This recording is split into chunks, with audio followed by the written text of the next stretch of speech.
정관용의 시사본부 2부입니다. 잠시 후 아무튼 경제 코너에서 김원장 전 KBS 기자와 경제 이슈 풀이해보고요. 이어서 정치토크 직진본능 직설하고로 이어가겠습니다. KBS 1라디오의 모든 프로그램 유튜브에서도 함께할 수 있습니다. 실시간 방송 보실 수 있고요. 정치, 경제, 사회, 문화 다양한 콘텐츠도 마련되어 있어요. KBS 1라디오 유튜브 채널 구독, 좋아요, 댓글 부탁드립니다. 일요일 2부 출발하죠.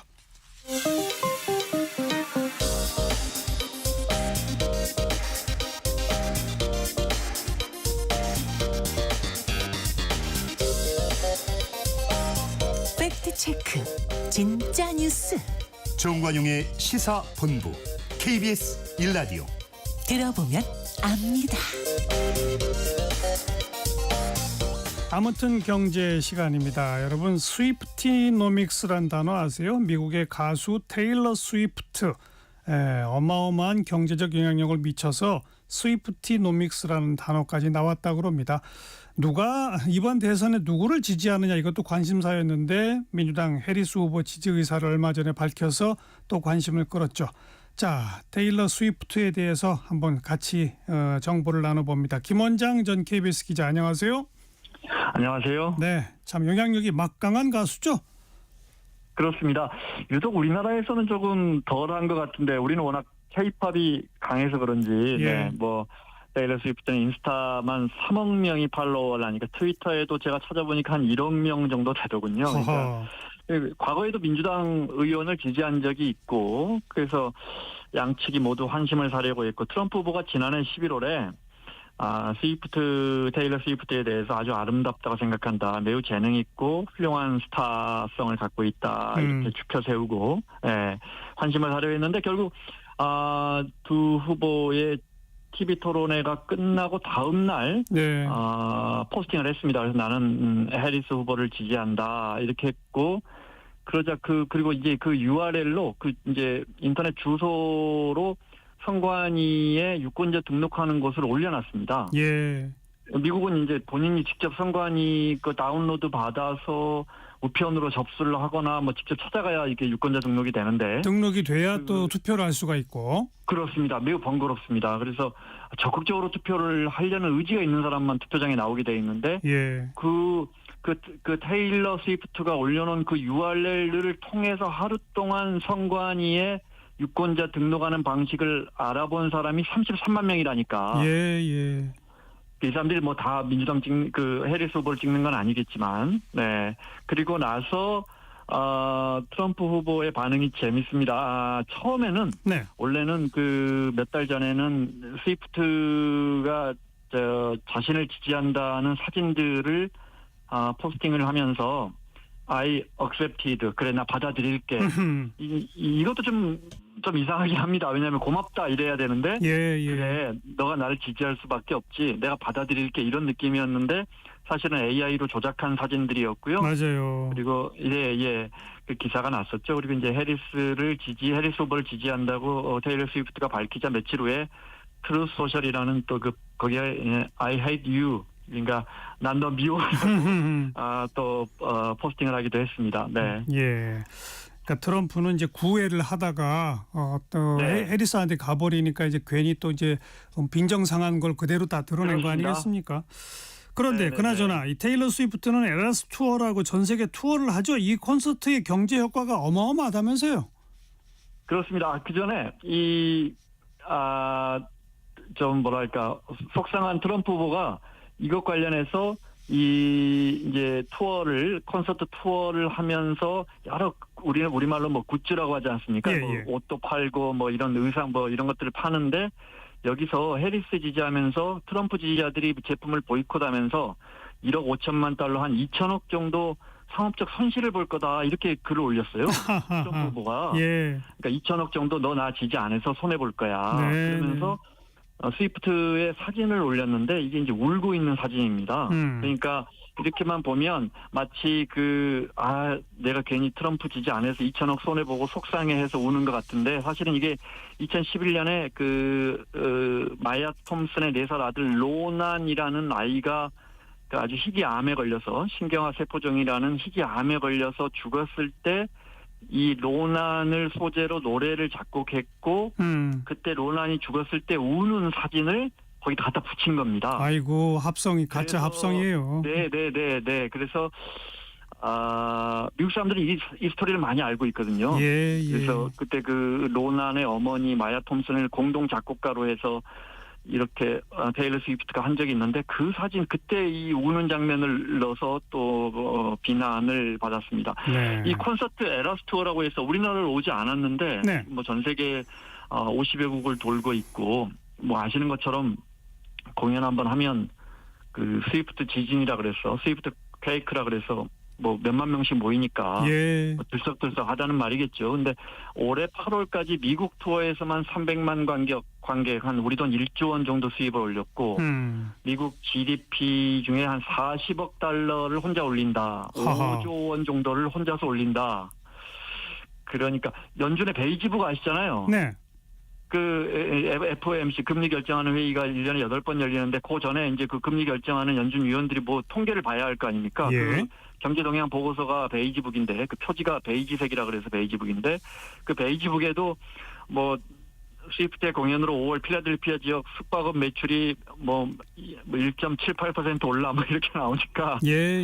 이제 정말 뭐 하나만 더 알려드리면 올해 2월 일본 도쿄돔에서 나흘간 공연했는데 한 2억 3천만 달러 정도 경제 효과가 있고 그중에 1억 6천만 달러 그러니까 2천억 정도는 도쿄도에 그 이익이 흘러들어갔다 이런 분석이 나옵니다. 하하.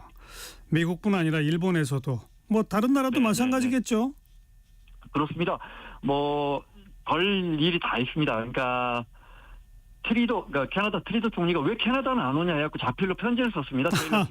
그래서 결국 갔고요. 몇 달 있다가. 총리가 가수한테 편지까지 써요. 예. 예. 그 동남아는 어디서 열릴까 하다 결국 싱가포르에서 열렸는데 근데 이제 이런 어떤 그 팝에 대한 열풍이 가장 강한 나라 중 하나가 태국 아닙니까? 네. 그 이제 태국의 세타 타이신 총리가 야 이거 싱가포르로 뺏긴 거죠 일종의 테일러 스위프트를. 그래서 여론이 안 좋아지니까 싱가포르 정부가 한 우리 돈 40억 정도 뒷돈을 주고 테일러 스위프트를 채갔다. 비겁하게 뭐 뒷돈을 줬다. 그러니까 꼼수를 썼다.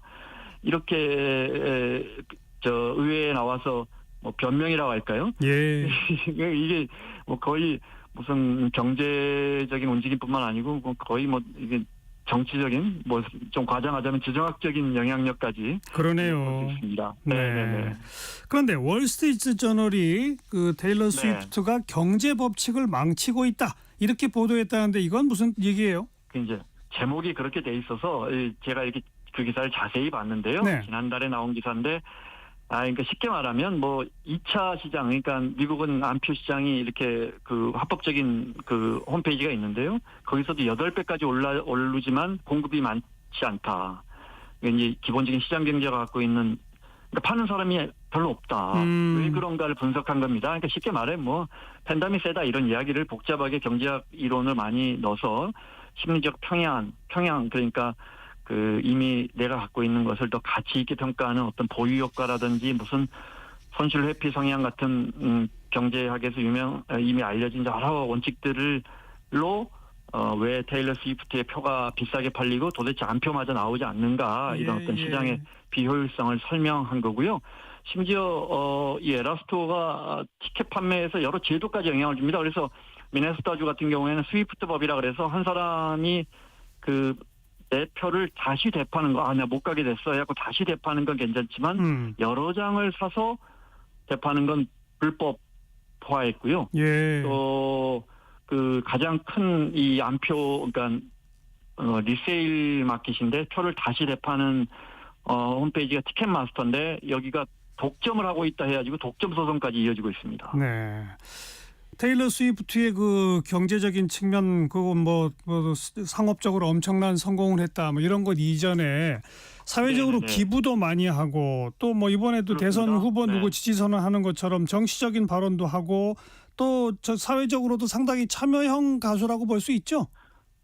유명합니다. 아주 유명합니다. 넷플릭스에 이 스위프트를 다룬 다큐멘터리가 있는데 거기 보면 2015년에 그때가 26살 때인가 그럽니다. 애플 뮤직에 그러니까 이 가수가 애플의 상대로 저항을 한다는 게 얼마나 큰 겁니까? 예. 공개 서한을 보내서 석 달 동안 무료 체험을 할 수 있게 이렇게 가입자 유치를 하기 위해서 석 달간 무료 이런 거 많이 하잖아요. 그렇죠. 애플 뮤직에 무료 하는 조건으로 거기서 들은 음악은 그 음원을 제공한 가수 아티스트에게 저작권료를 지불하지 않았습니다. 애플이. 그러니까 애플은 생색을 내면서 공짜로 해줄게 석 달간 예, 예. 음악을 들려주고 정작 손해를 보는 건 가수들이었죠. 그러네요. 그래서 그걸 공개적으로 비판하는 편지를 보냈고 바로 애플이 철회했습니다. 그때 뭐라고 했냐면 유명한 말이 있습니다. 우리는 아이폰을 공짜로 달라고 하지 않는다. 그러니 우리에게 무료로 음악을 제공해달라는 말을 하지 마라. 하하. 그런 유명한 말을 했고요. 또 스포티파이는 세계에서 제일 큰 음원 플랫폼인데 여기서도 한 곡이 스트리밍 될 때 가수가 0.006달러니까 이게 얼마입니까? 우리 참 미미하죠. 받는다고 해서 네, 그래서 3년 동안 여기 스포티파이에 자신의 노래를 다 내려버렸습니다. 그러니까 세계에서 가장 사람들이 노래를 많이 듣는 플랫폼에서 자기 노래를 내려버리면서 항의를 할 정도니까 예. 그 영향력이랄까요? 또는 그 사회 참여가 굉장히 강하고 정치 참여도 물론입니다.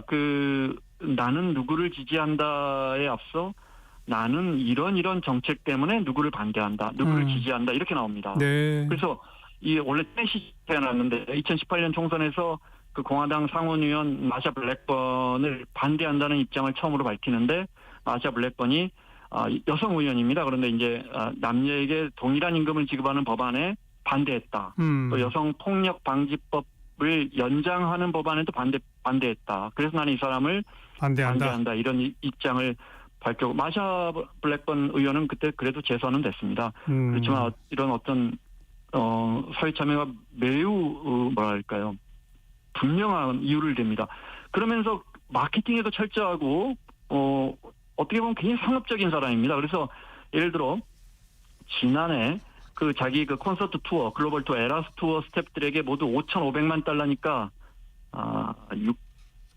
700억 정도를 지급했는데 네. 보너스로. 예. 그러니까 그 중에 트럭 운전기사가 50명인데 각 10만 달러씩 줬다니까 트럭만 몰아도 보너스로 1억 3천만 원씩을 준 겁니다. 그런 점에서 인색하지도 않군요. 그렇죠? 네. 그러니까 마케팅도 굉장히 잘하고 자기 관리도 잘 되고. 알겠어요. 그래서 자기 입장도 굉장히 적극적으로 표명하는 가수입니다. 테일러 스위프트가 키우는 고양이 이야기를 또 안 할 수가 없는 게 공화당의 벤스 후보가 아이는 없이 고양이 키우는 여성 이런 발언하면서부터 이 논란이 커졌고 이번에 해리스 지지 선언하면서도 고양이를 안는 사진을 공개했죠? 그렇습니다. 차일드러스 캣 레이디라는 발언, 벤스 공화당, 그러니까 트럼프 후보의 러닝메이트죠. 결국 벤스 부통령 후보가 사과했지만 네. 이 멘트를 가지고 이제 민주당이나 진보 진영에서 계속 이렇게 이제 이야기를 끌고 가는 겁니다. 이게 이제 실언이잖아요, 사실은. 이걸 끌고 갔는데 테일러 스위프트가 고양이를 3마리 기르는데 그 중에 이제 벤자민 버튼이라고 유명한 고양이가 있는데 그 고양이 사진을 또 올렸는데 그러면서 해리스 지지 선언문 밑에다가도 또 아이 없이 고양이 기르는 레이디라는 그 글을 일부러 또 기재를 해놨습니다. 거기다가. 자기도 아이 없이 고양이 기른다 이거죠. 그러면서 쓴 사진은 사실은 이번에 촬영한 게 아니고 지난해 타임지가 선정한 올해의 인물이 테일러 스위프트인데 그 표지 사진에 올라간 그 사진을 또 다시 포스팅을 했습니다. 네. 그러니까 보란 듯이 고양이를 또 올린 거고, 그러니까 그렇죠. 벤스 후보를 비판하는 거죠. 그리고 3마리 고양이 중에 올리비아 벤슨이라는 고양이도 있는데 영화에도 나오고 CF에도 나오고 그러나 봅니다. 근데 시장 가치가 이 올리비아 벤슨의 시장 가치만 한 1,200억 정도 추산이 돼서 고양이 한 마리가 1,200억이요? 네. 미국 언론들이 만든 말일지 모르겠습니다. 근데 지금 테일러가 작년부터 켈시라는 미국 축구 캔사스시티의 올해 2월에 슈퍼볼 우승한 그 팀의 켈시라는 남자친구를 사귀는데 켈시 몸값보다 이 올리비아 벤슨 고양이 한 마리 몸값이 훨씬 더 비싸다고 이렇게 보도하고 있습니다. 네. 자, 그건 그렇고 테일러가 이렇게 전 세계 투어하면서 탄소 배출을 늘린다 이런 비판적 지적도 또 있긴 있죠. 그렇습니다. 그래서 예를 들어 이제 기후 변화, 뭐 지구 온난화 주장하는 사람들이 정작 전용기를 타고 탄소 배출을 늘린다는 건 이는 비판은 늘 이어져 왔고 그 대표적으로 공격당하는 게 테일러입니다. 실제 그렇게 많이 전용기를 타고 다니고 예. 지난 2월에 라스베가스의 그 슈퍼볼 경기 열릴 때도 도쿄돔에서 도쿄돔 공연 끝나고 바로 전용기로 남자친구의 슈퍼볼 경기를 보러 가느냐 안 가느냐 네. 갔습니다. 그랬더니 네. 또 모든 언론에서 정확하게 3만 리터 정도의 항공유를 썼고 90톤 정도의 탄소를 배출해서 뭐 이건 이제 워싱턴 포스트 보도인데 미국인 6명이 1년 내내 배출하는 탄소량을 혼자서 남자친구 그 슈퍼볼 경기 보러 갈 때 했다. 뭐 이런 거고 거기엔 또 이제 그 QAnon이라는 아주 미국의 극단적인 보수 집단에서 그 음모론 중에 이제 딥스테이트라는 게 있지 않습니까? 예. 그 미국 정부를 뒤에서 흔드는 거대한 세력. 네, 거기에 테일러 스위프트도 국방부에서 보낸 비밀 정보 요원이고 그래서 49어스와 캔사스시티 슈퍼볼도 다 이 조작된 거고 그래서 캔사스시티가 결국 우승하면 남자친구를 보러 온 테일러가 거기서 해리스 지지 선언을 할 것이다 했는데 실제 남자친구까지 보러 왔고 네. 지지 선언은 하지 않고 있다가 이번에 이제 대선 토론회 네. 끝나고 지지 선언을 한 겁니다. 알겠습니다. 참 아무튼 화제의 중심에 있는 테일러 스위프트 함께 좀 배워봤네요. 김원장 전 KBS 기자 고맙습니다. 고맙습니다.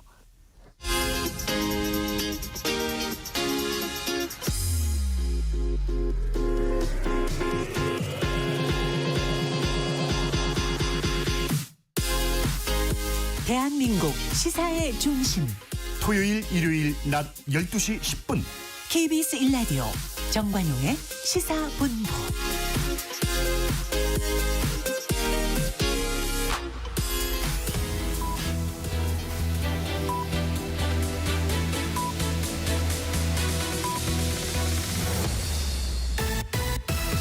직진 본능 직설하고 고고고 뒤돌아보지 않습니다. 정관용의 시사본부. 말 돌리지 않습니다. 할 말은 합니다. 직진 본능 직설하고 용인대학교 최창렬 교수 대통령 리더십 연구원의 최진 원장 두 분 오늘도 나오셨습니다. 어서 오십시오. 네, 안녕하십니까. 네, 전반부 공통 질문입니다. 이번 주에 뜬 인물 진인물 최창렬 교수 뜬 인물 누굽니까? 그래서 요즘 우리 정치에서 뜬 인물이 과연 있겠느냐라는 생각이 들긴 드는데 그래도 한동훈 대표가 그 조선일보 인터뷰에서 말이죠. 예. 대통령 생각이 민심과 동떨어져 있다 예. 이런 말도 하고 그 불편한 거 싫다고 그렇다고 대통령실을 편들어야 하느냐. 김 여사 명품 가방 수수도 분명한 거는 부적절한 처신이었다. 그리고 사과해야 된다. 이런 말 자체는 대단히 그 신선하게 느껴져요. 여당 대표임에도 불구하고 이런 말을 한다는 게. 그래서 저는 일단 이 발언 때문에 예. 그냥 뜬 인물이다 이렇게 꼽아. 어찌 보면 너무 당연한 말이죠. 당연한 얘기한 거 아니에요? 당연한 말이죠. 지지도가 최저면은 민심과 동떨어져 있다는 게 당연히 거기서 드러나는 거고. 그렇습니다. 뭐 김건희 여사 사과해야 한다. 지지 여론이 70~80%가 되니까 그렇죠. 뭐 그 말을 안 하는 게 이상한 거 아니에요? 거죠. 그런데 이게 뭐 여당에서 원내대표나 대통령실 수석도 이런 말에 동의하지 않는 상황이니까 이런 말이 상대적으로 그렇게 비치는 거죠. 뭐. 네. 네. 최진 원장은 금주에 뜬 인물. 저는 오늘 이제 세상을 떠났지만 오히려 우리 사회에 상당히 좀 시사하는 바가 있는 인물이어서 장기표 네. 영원한 인물을 한번 꼽았습니다. 78세로 세상 떠났는데요. 상당히 좀 순수한 면이 있었던 정치인이었다.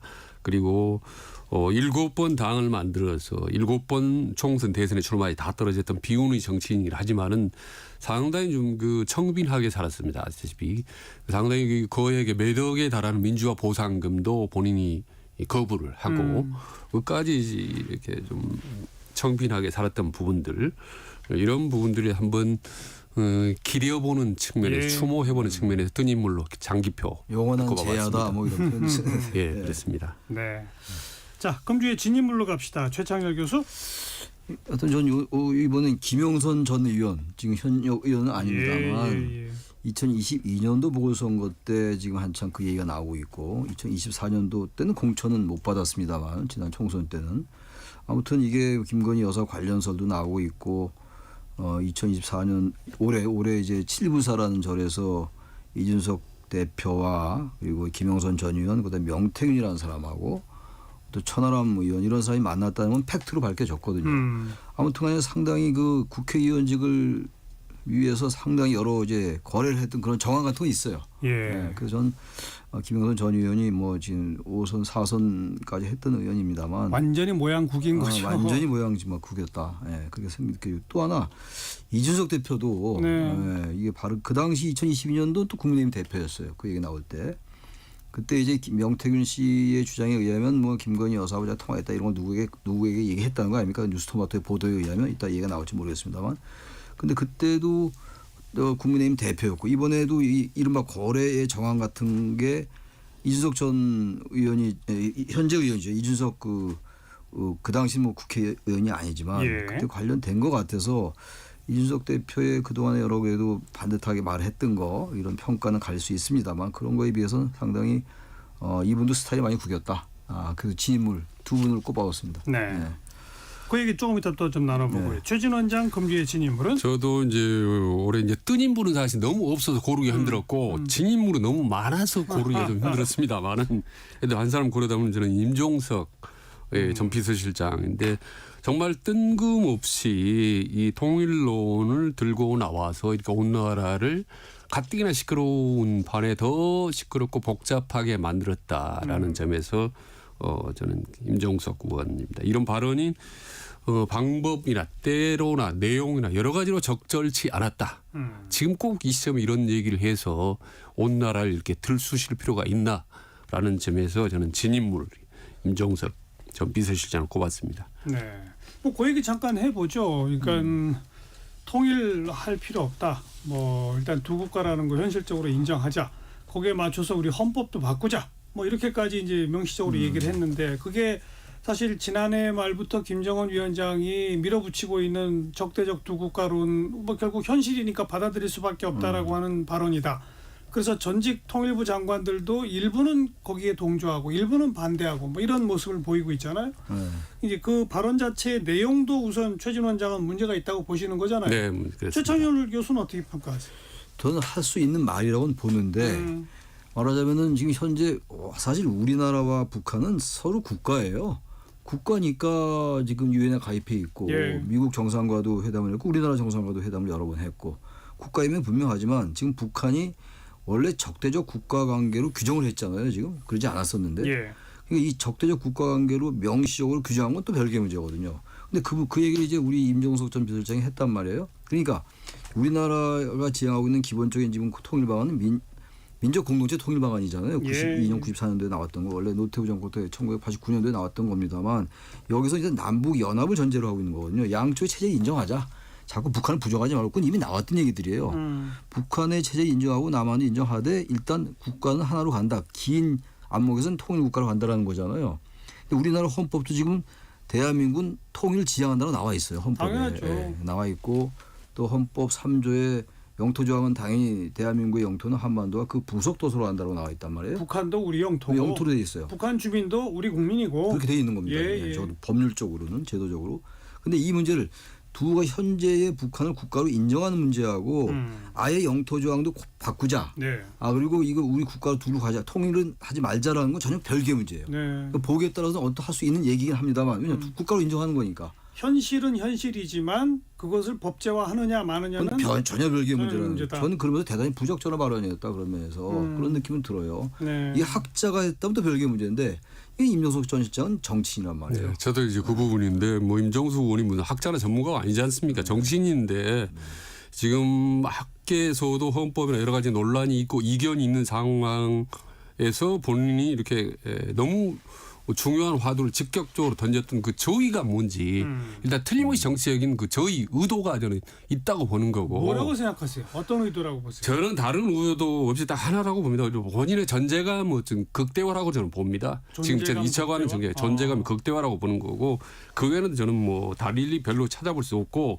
또 하나 이제 중요한 그 저는 이런 내용적으로 바람직하지 않다라고 보는 게 공교롭게도 임종석 전 실장이 내세운 이 이론이 작년 11월 그러니까 작년 말부터 김정은 이 지금 강력하게 내세우고 있는 이른바 지금 적대적 이국가론 예, 하고 예. 비슷하다는 점이에요. 예. 왜 이거를 이 시점에 내세우면은 사람들이 볼 때는 뭐야 이거 항상 운동권 출신들은 뭐 정북 세력이다 이렇게 비판을 받고 있는데 공교롭게 또 김정은이 주장하는 거를 그대로 비슷하게 주장한다라는 점에서 이게 진보 진영이나 예. 야당에도 전혀 도움이 안 되는 발언이다라고 저는 봅니다. 그렇다면 결국은 본인의 존재감. 네. 왜냐하면 또 다른 앞으로 정치를 뭐 하려고 하지 않겠습니까? 지방선거 때라든지. 그럼 이때가 찬스였다고 보겠죠. 근데 이런 발언이 본인의 정치에 도움이 될까요?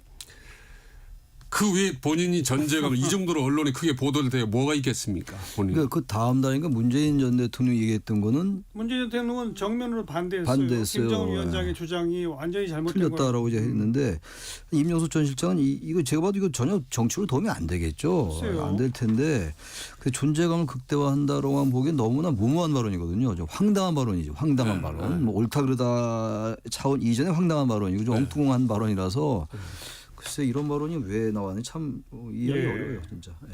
아니 그러니까 현실과 네. 유엔에 동시가입한 두 국가로서 행동하고 있는 현실과 법 체계상의 모순이 있는 거는 현실이에요. 그렇죠. 맞는 말이에요. 맞는 그런데 말이죠. 예. 그 모순을 안고도 지금 몇십 년을 살아왔지 않습니까? 네, 그렇습니다. 근데 이 마당에 다시 그걸 법 체계까지 다 완전히 현실을 인정하는 방향으로 정리해 버리자라고 하는 게 국가적으로 어떤 실익을 주는지 아, 그럼요. 예. 저는 그 실익을 모르겠다는 거예요. 그렇죠. 말하자면 헌법 3조의 그 영토정을 바꾸면 나중에 우리가 다 죽고 난 다음에 나중에 말이죠. 그런 다음에도 후손이 한 100년 이상 지난 다음에도 한반도가 아니라 남한의 휴전선 이남으로 한다 하면 그 북한의 영토가 중국이 될 수도 있어요. 글쎄 말이에요. 법적인 근거 자체 아예 말살시켜보지 않는 거 아닙니까? 지금 얘기는 영토장 개헌하자는 건데 이 얘기는 어느 모로 봐도 부적절한 것 같아요. 근데 그 자리에 임종순이 발언할 때 문재인 대통령이 있었지 않습니까? 근데 언론을 보면 보도를 보면은 반드시 문재인 대통령 임종수의 발언에 대해서 잘못됐다라고 얘기한 것은 아닙니다. 언론이 해석을 그렇게 할 뿐이지 또 다른 언론에는 전혀 다른 보도를 하거든요. 뭐라고 하냐면 문재인 대통령이 그렇게 얘기했다는 거 아닙니까?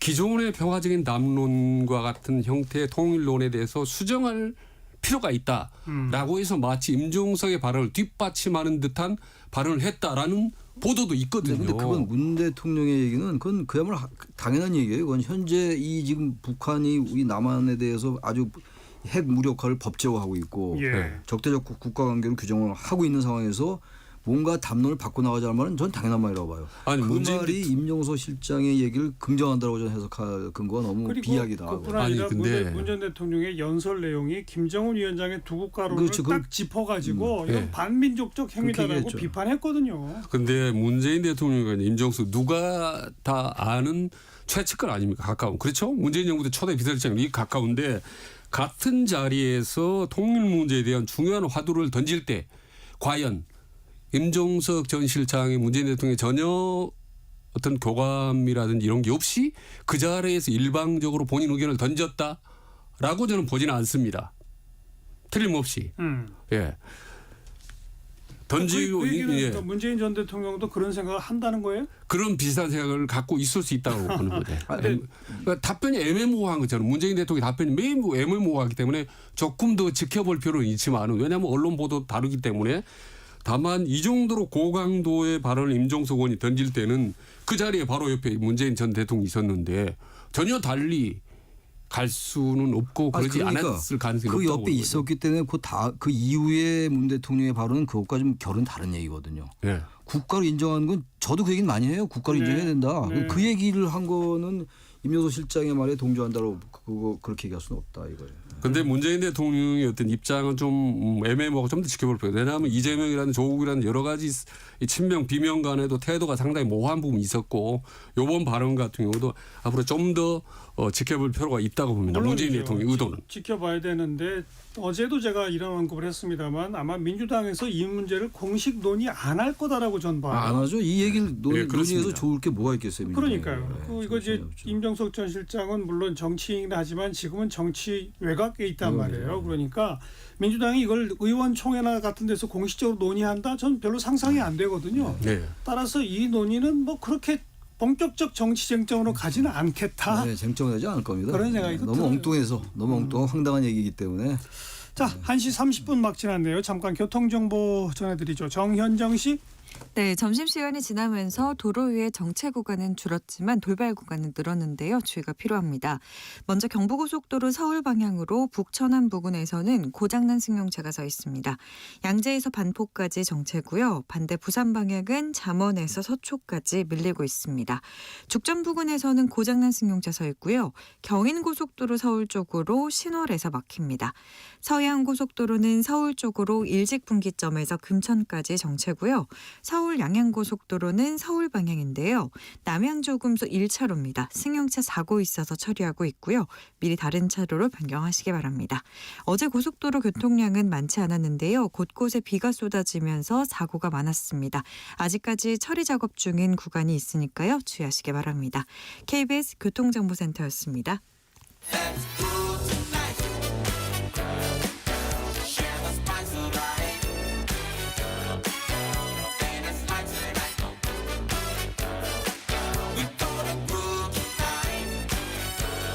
국민 MC 정관용. KBS 1라디오 정관용의 시사본부. 들어보면 달라요.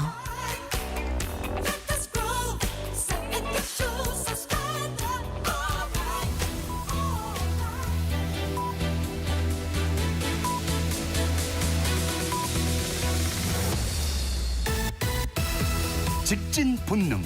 직설하고 고고고. 뒤돌아보지 않습니다.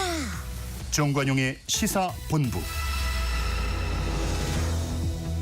매주 일요일 2부 직진본능 직설하고 용인대학교 최창렬 교수, 대통령 리더십 연구원의 최진 원장 두 분과 함께하고 있습니다. 후반부 공통질문 금주의 핫한 한마디 최 교수님. 예, 아까 제가 말씀드린 겁니다. 한동훈 대표 인터뷰에서 네. 나왔던 게 대통령 생각이 너무 동떨어져 있다. 그래서 편들 생각이 없다. 그리고 김건희 여사가 반성하고 사과해야 된다. 그 말이 저는 일단 핫한 말이다. 이렇게 생각합니다. 네. 예. 최진 원장 핫한 한마디. 조국 혁신당 대표가 지금 호남에서 한 달살이 지금 하고 있지 않습니까? 그래서 저기서 자기 당 후보, 단체장 후보 이제 지원 주세요 하면서 그런 얘기를 했어요. 썩은 물은 고인다. 특정 정당이라고 해서 무조건 찍어주지 마십시오. 이런 얘기를 했는데 좀 일단 호남을 기반으로 해서 정치를 해왔던 문재인 정부 기반으로 예. 해왔던 부분이 좀 얘기하는 게 좀 어색하기도 들리기도 하고 다만 이거는 이제 앞으로 호남에서 민주당과 조국 혁신당의 쟁탈전 이재명과 조국의 어떤 쟁탈전이 상당히 좀 심해지겠다라는 그렇죠. 것을 암시하는 그런 발언이라고 봅니다. 방금 썩은 물은 고인다 그러셨어요? 아, 고인물은 썩는다죠. 고인물은 썩인다. 그래서 그나저나 지금까지 여론조사로 봐서는 팽팽하더라고요. 영광군수 후보자들의 지지율이 조국 혁신당하고 민주당하고 팽팽해요. 뭐 지난번 총선 때 정당 투표율에서도 호남에서 가장 조국 혁신당 지지가 높았고 하니까 뭐 치열한 경쟁이 벌어지는 것 나쁜 거 아니죠? 좋은 거 아닙니까? 좋죠. 그리고 1% 지난번에 그 더불어민주 연합 위성정당이었잖아요. 민주당이 그 정당하고 조국혁신당의 비례가 별로 차이가 안 났어요. 네. 이 지역에서 거의 1% 정도 차이밖에 안 났기 때문에 승패를 예단하기 어려운데 이제 조국혁신당으로서는 여기서 이제 호남의 교두보를 마련할 수 있다라는 예. 거예요. 만약 이기는 말이죠. 거의 예. 총력전을 하는 건데 정말 특정 지역이 특정 정당에게 전유물이 되면 안 되겠죠. 그거는 뭐 당연히 너무 맞는 당연한 말이다. 말씀. 아니 건강한 경쟁 얼마나 좋습니까? 네, 그건 의미가 있다고 봅니다. 네. 자, 우리 이재명 대표 선거법 위반에 대해서 검찰이 징역 2년 구형했습니다. 이제 공판은 끝났어요. 11월 15일 선고만 남아 있는데 우선 징역 2년 구형 어떻게 보세요, 최 교수님? 이 징역 2년이 아마 공직선거법상은 가장 높은 구형일 거예요. 최고형량이에요. 최고형량이기 때문에 검찰로서 일단 크게 질러 놓고 보는 것 같아요. 놓고 보는데 11월 15일 날 1심 판결이 어떻게 나올지도 모르고 또 2심도 있고 뭐 대법원 판결도 있기 때문에 최종까지 너무도 길이 멀긴 합니다만 이것보다 상당히 낮게 나올 것 같아요. 그리고 지금 이 사건이 그거잖아요. 공직선거법이 그거보다 낮게 나온다는 얘기는 유죄는 유죄다? 아니 무죄가 나올 수 있을 것 같아요. 무죄가 나올 수 있을 것 많이 같은데. 모르는 거죠.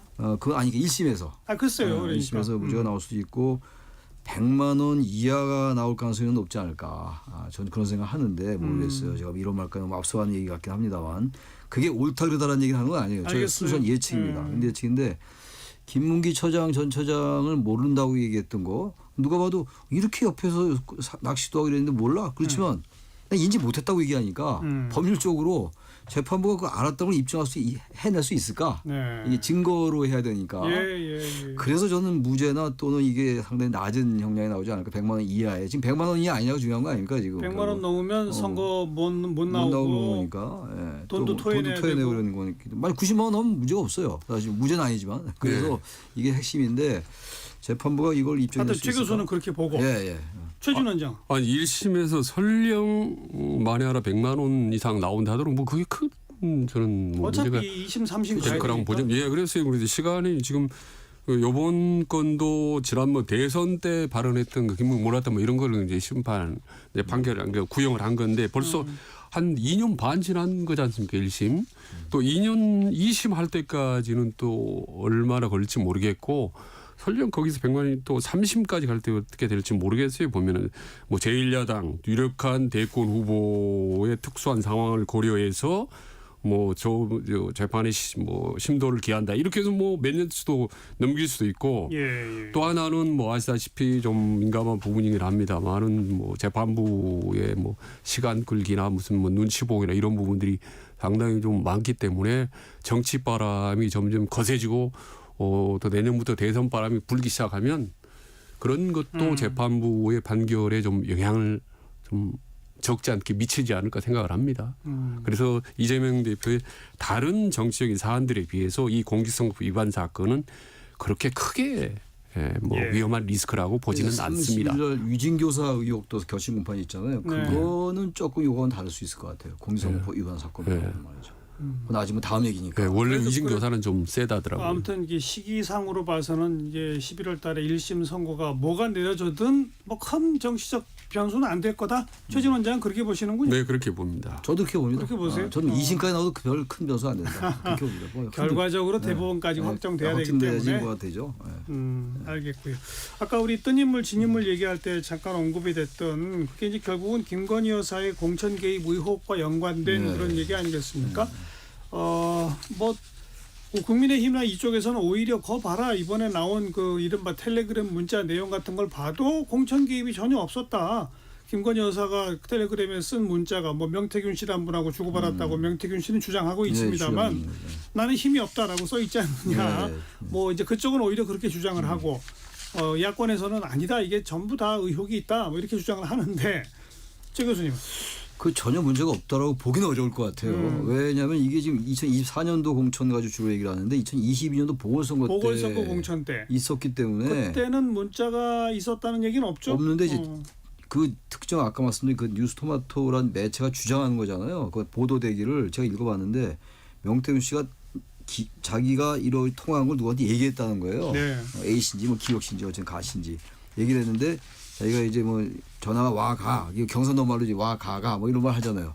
그래서 이게 뭐 결국은 윤석열 김건희 대통령 부부가 이 김영선으로 추인을 했다라는 식의 이해될 수 있는 그 보도가 나왔단 말이에요. 그래서 통화를 했다고 주장하는 거예요. 그것도 언론사가 주장하는 건데 그런 것도 있고 지금 이번 이 총선거에 그 뭐 별게 아니다. 이준석 대표도 그 얘기를 했잖아요.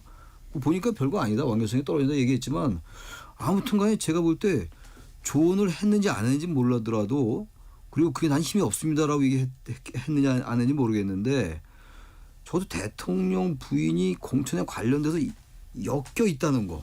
전 그걸로만 봐도 지금 야당이나 그 언론사가 뭐 후속 보도를 낼지 모르겠습니다만 인터넷 매체가 이게 아무 문제가 없다. 라고 말하기엔 너무나 미심적인 게 많이 있다. 의욕적인 게 좀 그렇게 생각합니다. 최준 원장. 그러니까 일단 민감한 게 또 다른 게 터지는데 지금 김건희 특검법이 지금 국회에 통과가 되지 않습니까? 근데 그 안에 내용이 지금 이번 거가 포함해서 8가지라고 하지 않습니까?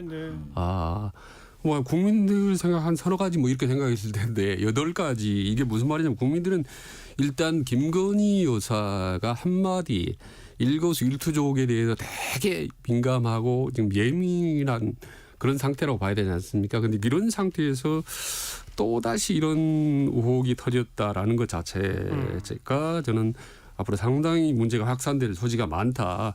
만약에 김건희 여사가 명태균 씨하고 이거 대화를 주고받았던 텔레그램 내용이 공개된다거나 설령 내용이 별거 아니더라 하더라도 그 자체가 말이죠. 상당히 폭발력이 있다. 근데 거기다 더 나아가서 만약에 이미 김영 공개된 거죠. 공개된 그건 공개된 그 거. 내용은 공개가 된 거. 아니, 일부 지금 추가로 일부는 있지만 추가로 추가로 많은 더? 예, 나올 가능성이 있고 거기다가 지금 김영선 전 의원하고 주고받은 내용은 안 나왔지 않습니까? 그리고 또 명태균 씨는 두 사람이 텔레그램을 주고받지 않다라고 얘기를 했는데 그렇게 얘기했지 않습니까? 예.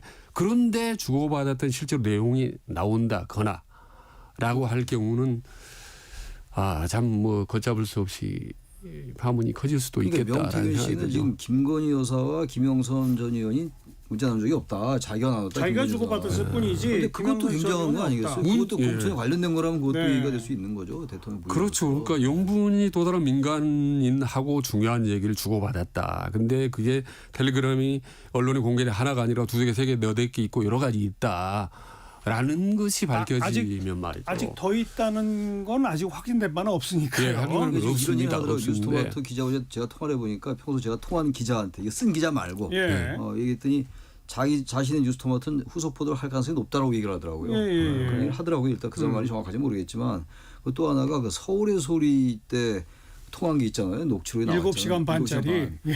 그런 게 자꾸 또 소환되는 거예요. 그런 기업들. 네. 우리 사람들에게 유권자들에게 시민들에게 뭔가 더 있을 것 같다. 뭐가 있지 않겠느냐, 뭐 나오지 않겠느냐. 이게 뭐 아무것도 없이 그냥 좋은 말 했거나 알겠어요. 난 힘이 없습니다. 얘기하지 않지 않았겠냐 이런 얘기 생각을 많이 할 것 같아요. 그리고 추가 팩트들이 막 나오지 않습니까? 이준석이 어디서 만나고 이런 부분들이 계속 의혹을 막 증폭시키는 거죠.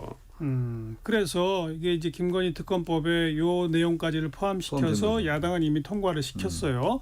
그러면 지금 대통령실은 거부권을 행사할 것이 거의 분명히 되는데 민주당 의원들의 주장은 이런 거예요. 대통령이 자기 가족과 관련된 사안까지 거부권을 행사하는 것은 이건 헌법 위반이다. 그러니 이건 탄핵 사유가 된다. 그 야당의 주장이에요. 네, 그러니까 야당의. 김건희 특검법에 대한 거부권 행사 자체가 위법한 행동이기 때문에 탄핵 사유가 된다. 민심을 봐서 탄핵 추진할 수도 있다. 이런 발언들이 나오거든요. 이건 어떻게 보십니까? 저는 결국은 이것도 대통령의 지지율과 연동돼 있다고 봅니다. 지지율이 계속 낮으면 떨어지면 그런 말이 굉장히 밀어붙일 수도 설득력을 있다? 얻어갈고 밀어붙일 거예요 아마. 그리고 그 말들이 설득력을 얻어갈고 최근에 요새 김민석 최고의 말이 심상치가 않아요. 심리적 탄핵 이런 말을 계속 하고 있잖아요. 심리적 탄핵 이런 말을 하고 있는데 대통령의 지지율이 다시 이제 반전되고 그리고 대통령의 이른바 국정 방식이 바뀌고 이러면서 신뢰가 좀 쌓이면은 지금 그 민주당이 그렇게 세게 안 나갈 거예요. 근데 지금 이쪽이 그렇지 않은 상황이기 때문에 그런 말이 계속 나갈 것이고 앞으로도 계속 대통령이 그런 태도의 변화를 보이지 않는다면 전 민주당에서 그런 게 상당히 구체화될 수 있다고 생각합니다. 야당은 이미 탄핵으로 가는 길을 딱 정해놓고 이미 그 가고 있는 과정이라고 봅니다. 이 팩트가 추가로 크든 적든 상관없이 일단 뭐 계속 탄핵 군불대기인데 지금 전현희 의원이라든 뭐 황정화 대변인님 다 뭐 탄핵 마일리지다, 뭐 국정농단이다, 이미 심리적 정권 교체라고 그래서 이미 탄핵과 관련된 용어들을 계속 쏟아내고 있거든요. 네. 그렇기 때문에 지금 빨리 그나마 아주 획기적인 파격적인 조치를 대통령이 보여줘야 그나마 이 탄핵의 열기를 좀 가라앉힐 수 있다고 보는 거죠. 그나마 지금 화산이 폭발하기 직전에 땅 밑에서 마그마가 부글부글 끓고 있는 이 상태라고 봅니다. 민심이 저는 오히려 이게 이제 무섭고 또 하나 무서운 게 이제 여권 내부. 의 친윤계 일부에서 상당히 말은 못하지만 지금 끙끙 앓고 있는 이런 부분이 있거든요. 그래서 서둘러서 그나마 할 수 있는 거는 아까 말씀하셨다시피 김건희 여사가 확실하고도 구체적으로 아주 진정성 있는 사과 이 부분은 일단 첫 번째 전제 조건이다. 이 부분은 한동훈 대표도 얘기했지 않습니까? 지금 공공연하게 얘기를 하더라고요. 김건희 여사 사과해야 된다고. 그리고 미루고 미뤘던 제2부속실 왜 이건 미루는지 모르겠어요. 빨리 하고 제2부속실장은 이미 내정됐고요. 네, 네, 있죠. 건물 공사 중이래요. 그러니까 지금 이게 예, 오랫동안 끌고 이제 세 번째로 이제 민감한 부분인데 어디까지 여권 내부에도 자체적으로 진상 규명 작업을 하느냐. 뭐 이런 부분들이 이제 민감한 뭐에 대한 부분들은 진상규명이요? 김건희 여사 사건 관련된 사건 부분에 대해서 예. 뭐 재소환이라든지 하는 부분들은 이제 윤석열 대통령과 한동훈 대표하고 머리를 맞대고 수위, 강도 이런 걸 해야 되는 거죠. 그래야 지금 밀려오는 탄핵 어떤 바람이라든지 국민들의 어떤 이런 특검의 어떤 열풍들 이런 부분들을 잠재울 수 있다고 보는 거죠. 네. 최진 원장 거듭해서 그런 획기적 조치, 뭐 획기적이라고 말하기도 좀 뭐 할 수 있습니다. 아무튼 네, 지금 그런 걸 시점에서. 해야만 한다라고 오래전부터 주장하고 계신데 예. 할까요?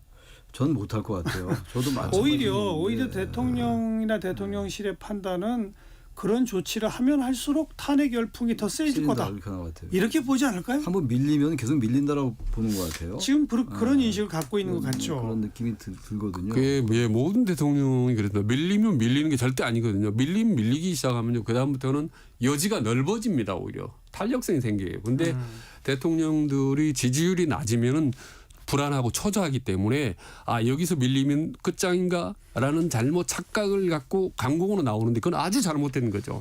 그리고 최근에 또 그 이제 여권 인사들, 핵심 인사들 그때 지난번 시간 좀 지났습니다만 정진석 비서실장이 대통령이 국회 개원식 불참한 걸 두고 예. 자신이 건의했다는 말도 이해가 안 가는 말이고, 그다음에 강성규 수석이 이 김건희 여사에 대한 이 한동훈 대표의 말에 대해서 이 김건희 여사 이런 활동이 보완제가 될 수 있다라고 얘기한 거, 이런 거야말로 정말 민심의 높이와 너무나 다른 것들이에요.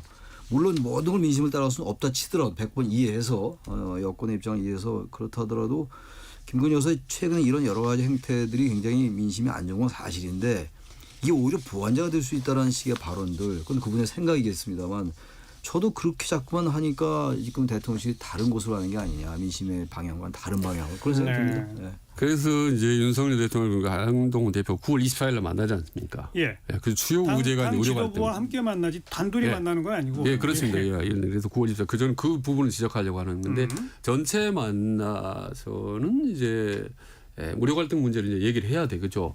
그러나 반드시 단둘이 만나야 되는 이유가 바로 이런 김건희 여사 문제 같은 경우입니다.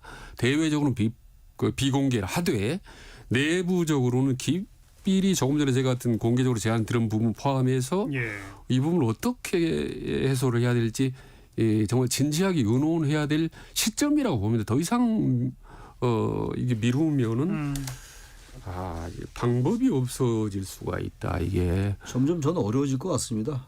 제 예측이 정말 틀렸으면 좋겠는데 대통령실이 바뀌고 김건희 여사에 대해서 내 집사람이고 내 아내지만 법률에 따라 하라라든지 저도 그런 말이 나와줘야 돼요. 네. 나와주고 해병대원 특검 문제도 자꾸 아무 문제 없다고 그럴 게 아니라 잠깐만요. 법리에 따라 하라라는 말이 나온다는 거는 지금으로서는 검찰이 뭐 기소를 할 때면 해라는 식으로 들릴 수도 있습니다만 그런 입장이라면 특검법을 받아야죠. 그런 입장을 제가 말씀드린 게 아니라 특검법에 대해서 진작에 논의를 하자는 얘기를 해야 돼요. 대통령이. 논의가 아니라 일단 통과됐으니까 그냥 받으면 되는 거 아니에요? 그러니까 당장 받는 게 이른바 이제 그 김건희 여사 특검법이 또 독해졌다는 거 아니에요? 내용상의 검토. 그게 너무 길고 그러니까 특검 기간이 기니까 이런 부분은 우리가 받아들이기 어렵다. 일단 다시 제의를 해라라고 하면서 돌려보낼 수 있어야 돼. 거부권 행사하기 전에. 그런 식의 태도면 조금씩 보이라는 얘기예요. 무조건 추경호 원내대표나 이 여당 지도부가 다 그런 건 아닙니다만 대통령에게 거부권 행사를 건의한다. 이런 얘기 항상 반복적으로 나오고 대통령은 거부하고 돌아가서 다시 이제 부결되고 이런 그 트랙을 밟지 말고 이건 그냥 그대로 도돌이표예요. 이렇게 되면 야당만 좋아하는 겁니다. 이런 과정 자체를.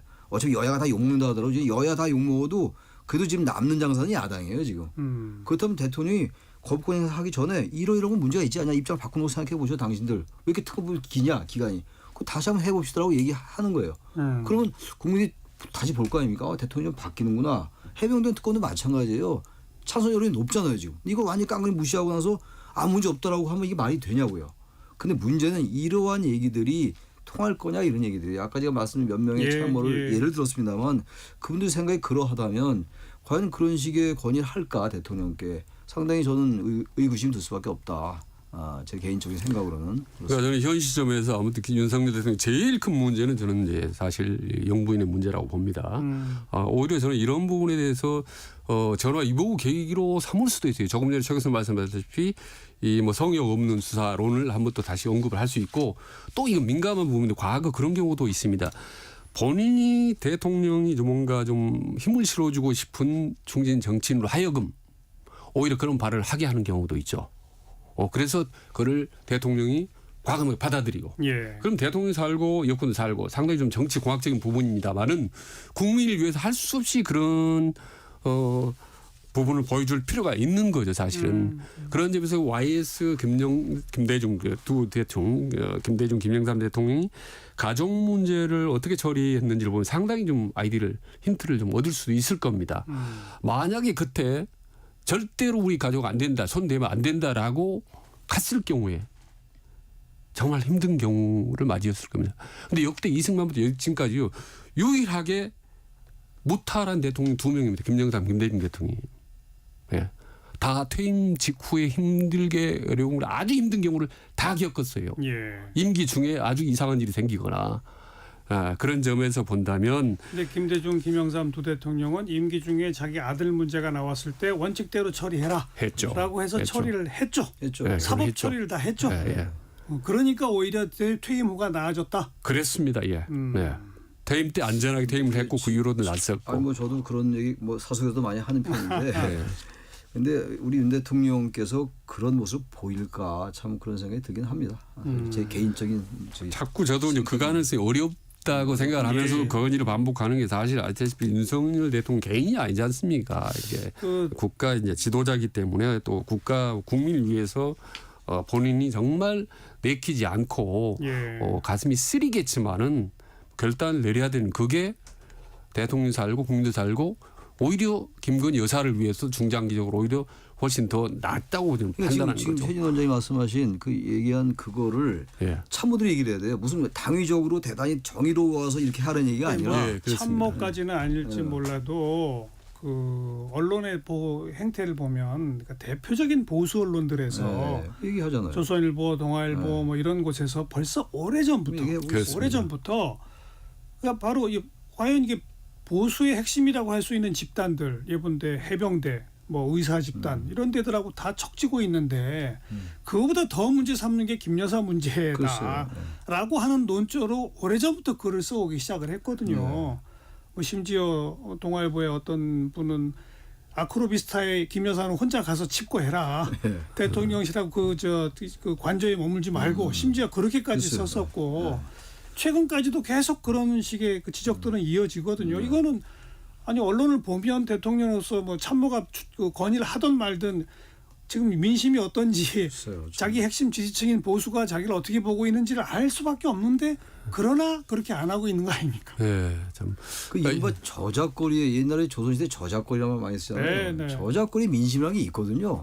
그걸 모르나요? 난 그게 정말 이해가 안 갑니다. 저는 개인적으로. 근데 이렇게 이제 대통령이 오판을 하거나 확 귀가 막힐 때는 그때 이제 멘토 역할을 하는 거거든요. 그리고 또 하나는 이제 누가요? 건강한 비선 라인. 제가 이제 그 역할을 해봤지만 비선이 건강한 비선 라인이 있어서 장문의 편지를 넣었습니다. 이게 왜 당신을 위해서 필요한지를. 근데 대통령 김대중 대통령 같은 과거 또 저도 이제 기자실을 보면 김영삼 대통령 같은 경우도 그런 부분을 상당히 무게 있게 받아들이거든요. 그래서 그 멘토나 건강한 비선 라인 역할을 할 수 있는 알겠습니다. 창구가 너무 좀 없지 않나. 아쉽습니다. 그리고. 네, 뭐 벌써 몇 년 동안 우리가 얘기하고 있는데 안 되고 있으니까요. 그래도 얘기해야 되는 게 우리의 어떤 그렇습니다. 과제라고 볼 수 있겠죠. 직진본능 직설학원은 여기까지. 영인대학교 최창렬 교수, 대통령 리더십 연구원의 최진 원장 두 분 수고하셨습니다. 네, 감사합니다. 네, 신승훈의 부르는 보이지 않는 사랑 듣고요. 저는 다음 주말 뵙죠. 안녕히 계세요.